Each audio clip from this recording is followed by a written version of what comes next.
Hey, what's up, guys?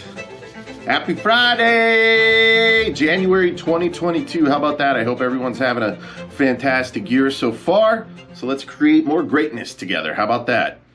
So I want to talk to you about the law of attraction, right? An amazing, amazing concept that is true, by the way. So I'll tell you that right off the bat here.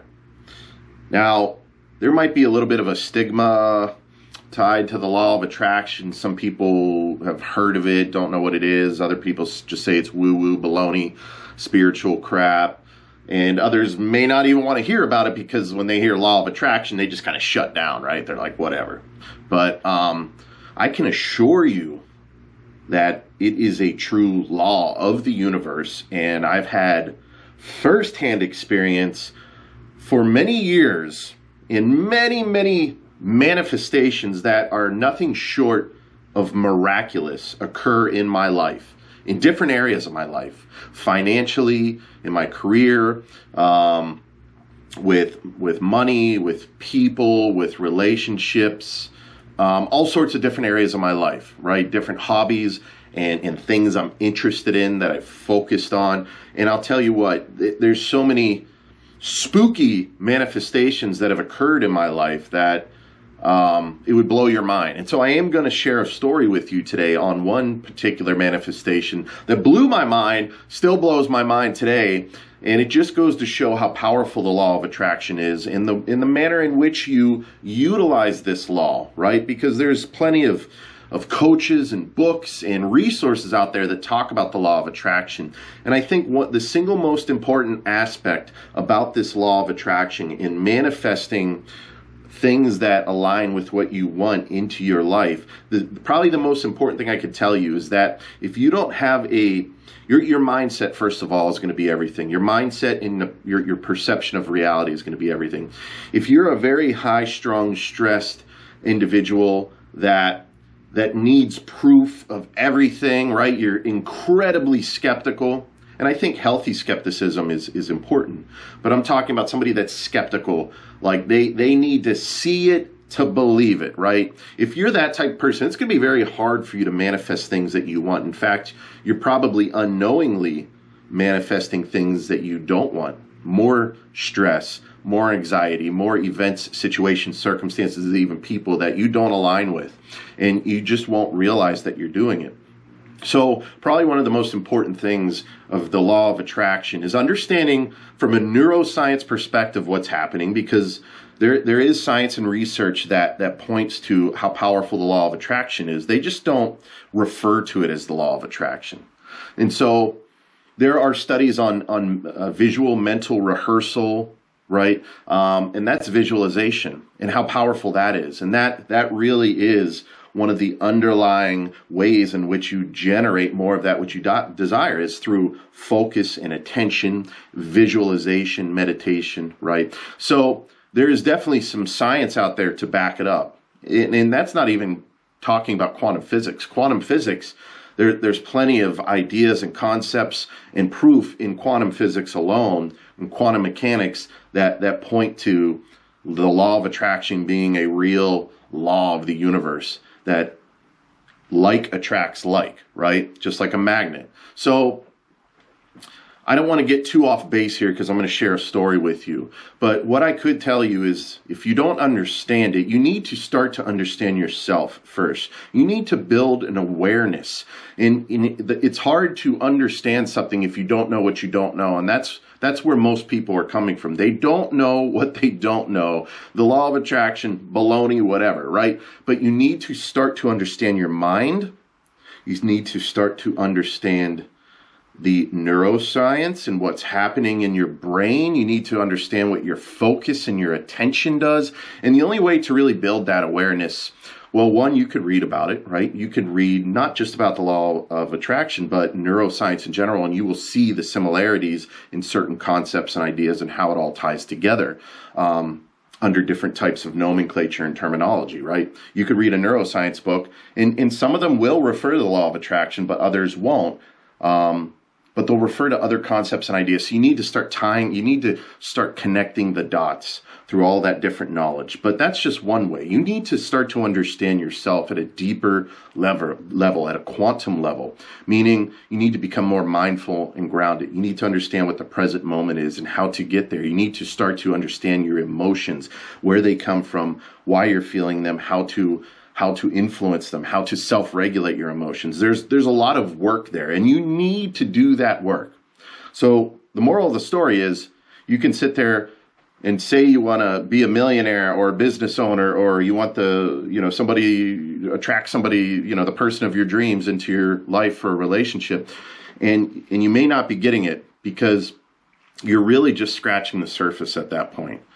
You've heard of the law of attraction. Maybe you think you understand how it works, but you really haven't put into the work to fire and wire a new state of being in your mind and consistently be there and get there. And that's part of what my practice does. At BreathTap Wellness, I help people get out of their own way. I help them break through limiting beliefs, right? I help them break through limiting beliefs or even trauma that holds them back in life. Because one of the reasons the law of attraction may not work for you is because of your unconscious, subconscious beliefs that were instilled decades ago that you're not even aware of, right? And we could spend an hour just talking about that alone. So I use techniques like EFT tapping. I'm a certified EFT practitioner. I'm a certified heart math practitioner, a clinical practitioner. And these are all different techniques to become more aware of yourself, your physiology, the presence that you are, the space around you, and you will start to develop an understanding of how things work in this universe as you do that. You do the practices. So meditating, visualization, affirmations, journaling, EFT for sure. I love EFT. It's been tremendous for me. It's been tremendous for some of the people I've worked with.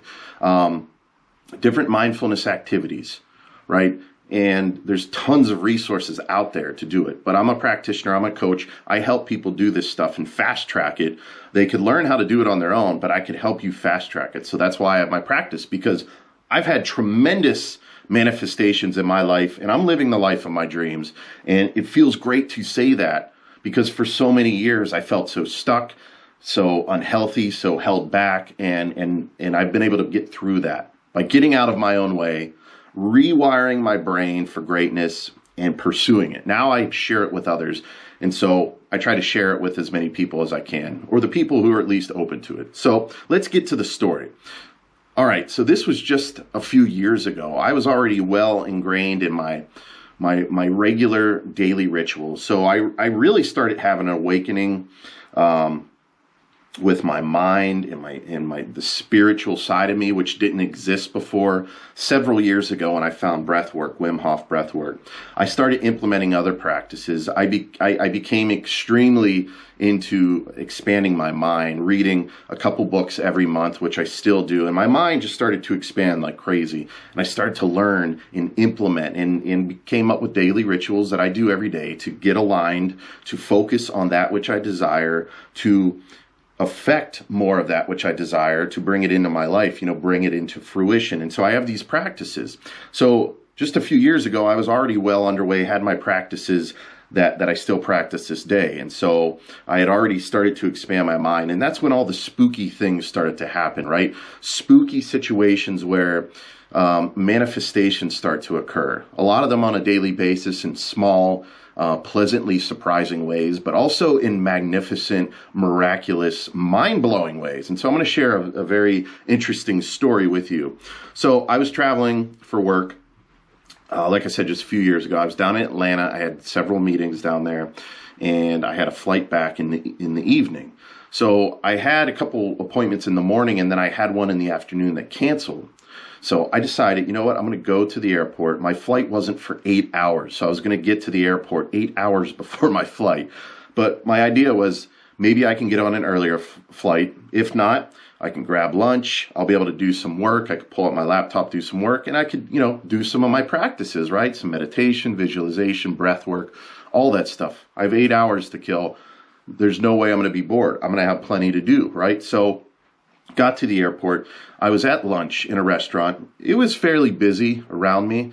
And one of the unique things with when you start to practice meditation daily or breath work or visualization or any of those, when your mind starts to develop this additional awareness of the space and the people and the things and the reality around you, you find yourself kind of falling into this other state of mind sometimes when you're comfortable and you're kind of present and grounded in the moment.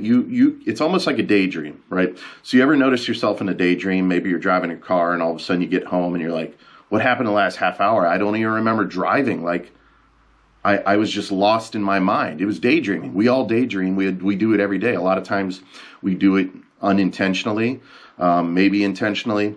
It happens to all of us. So you start to, when you have these mindfulness practices on a daily basis, you will start to just find yourself lost in very vivid daydreaming, visualization type of environments, right? Almost like you're completely removed from your body and you're existing somewhere else. It's pretty amazing because it's much more vivid than your typical daydream. And you, for the most part, you're controlling it much more intentionally than a regular daydream because your awareness has grown to that point. So anyway, I'm at the restaurant. I was very grounded, very present, just kind of being very observant of everyone and everything around me, the sounds, the scents, what people were doing, what people were saying, right? It was a mindfulness practice. I was just being present in the moment as I was enjoying my lunch and just felt very peaceful and content and happy as I was just experiencing everything around me. Now, this is where it gets a little spooky. So I unintentionally kind of went into a daydream, but it was a bit of a visualization because I was kind of directing it. So it was like an unintentional visualization that once I got there, I was intentionally creating it, or directing it as I went. So I was visualizing that, at this point it was 7 hours to my flight. 7 hours from now, I'm getting on my flight, a Delta flight to fly back to Pittsburgh. And I was standing in the gate area and got on the plane. As I got on the plane, I was meeting somebody interesting, right? That was kind of what was happening in this visualization, meeting someone interesting. So I get on the plane and it's Jerome Bettis. Jerome Bettis is sitting on the plane and I sit next to him and we start to have a conversation, and it's a very lovely conversation. We talk about life, we talk about business. We don't talk about the NFL. Now, I'm not a big football guy by any means. I don't watch football. I know who some players are. Obviously, Jerome Bettis played for the Pittsburgh Steelers for many years, and so I know who he is. But there was no reason for me to be visualizing about Jerome Bettis, right? I'm just not a football guy at all. I'm not an NFL guy. So I'm having this like very grounded, present awareness type conversation with Jerome on the plane, and we're talking about entrepreneurial pursuits and businesses and life and things, and it was a very satisfying conversation. And then eventually I came out of this conversation. The waitress had stopped by. I don't even know how long this visualization. It may have been 5 to 10 minutes where I was really just kind of lost, very vivid, completely gone in the quantum space. Right, I was just gone. So I was like, okay, whatever. It was a pleasant visualization. There was no intentions there either, right? I wasn't intending on talking to Jerome Bettis. I don't know why Jerome Bettis became a part of this visualization, but I was feeling pleasant emotions. It was a pleasant conversation, and it was just a nice way to spend 5 or 10 minutes as I was eating my lunch, right? So I finished my lunch, went about the rest of my afternoon. I ended up doing some breath work and meditation. I did some work on my laptop. And finally, it was about time to board the plane. So we had a full flight, so there was a ton of people at the gate. It was later in the evening. It might have been 8 o'clock or something like that. I don't remember. And so I'm just feeling good. I had a good afternoon, was very grounded, got a bunch of work done, did some of my practices, just feeling good, ready to come back home. And I'm standing near the gate area, and they had called for the first class first class and business class to line up. And you won't believe this. So I'm standing there and I'm looking at the people lining up, and I see Jerome Bettis standing in the line. I immediately had energy shooting up through my body, into my head, down my body. It was like sort of like chills to the 10th degree. I mean, it was this crazy energy that shot up through my body, and my mind reaffirming myself, like, that's how powerful you are, right? You had this, you didn't even have, I didn't even have an intention with the visualization, but the feelings you have are what is so powerful about manifesting. The universe is responding to how you feel, not what you're thinking. And so I'm having this pleasant conversation with Jerome Bettis in my mind. I don't even know why it's Jerome Bettis. And he appears there in front of me at the gate to get on the plane. So my mind is blown, right? And I'm like texting my wife, like telling her, you won't believe this, I got this crazy story to tell you. So as I get on the plane, I could see, he was in first class seated, and he's looking down. I don't know if he's looking at his phone or reading or whatever, but he's not looking at anybody walking by. But as I walk by him, he looks right up at me. We look at each other in the eyes. I feel that crazy rush of energy again, and then we did away with the eye contact. I went back to my seat, and my mind was blown, right? It was just blown. It's amazing and mysterious and surprising how things manifest based on what you're thinking and what you're feeling. And that's the point of the story, right? In my visualization, I sat down and talked to him. Now, obviously, I didn't sit next to him. I didn't have a first class seat. There was somebody seated next to him. But it was just mind-blowing that this occurred. It was a form of manifestation, right? And it was one that I didn't intend. But because I had developed this awareness, I have become very powerful with the way I visualize and the emotions I can generate from it, that there he was. So it's just amazing, and it's spooky the way things occur. It's spooky the way things manifest. And so I'll never forget that story. I still get those chills and that kind of energy rush just thinking about it. And so if you could start to do that with your life, like really start to visualize and focus on what you want and see yourself there, meaning if you want an outcome of some sort, or you want to accomplish something, seeing that end result and generating the emotions that you would feel if you had that result, that outcome. How would it feel? That's what you need to focus on. And that's when craziness starts to happen. Spooky shit starts to happen. But that just goes to show that we don't know everything about everything. And we're constantly learning more and more. But this is like next level mental technology. Visualization is extremely powerful. Meditation is extremely powerful. There's lots of other exercises. The EFT helps you remove the limiting beliefs that prevents you from actually feeling into fruition the things that you desire. So that's just the story I want to share with you. I hope you enjoyed it. Hopefully you got some chills too when I told you I saw Jerome Bettis and then he was on the plane, just as I saw in my visualization, 7 hours before that. And hopefully you could start to create more of that which you desire. So think it, see it, feel it, and believe it, baby. It'll happen for you too. So you have yourself a great day and a great weekend. I will catch you later.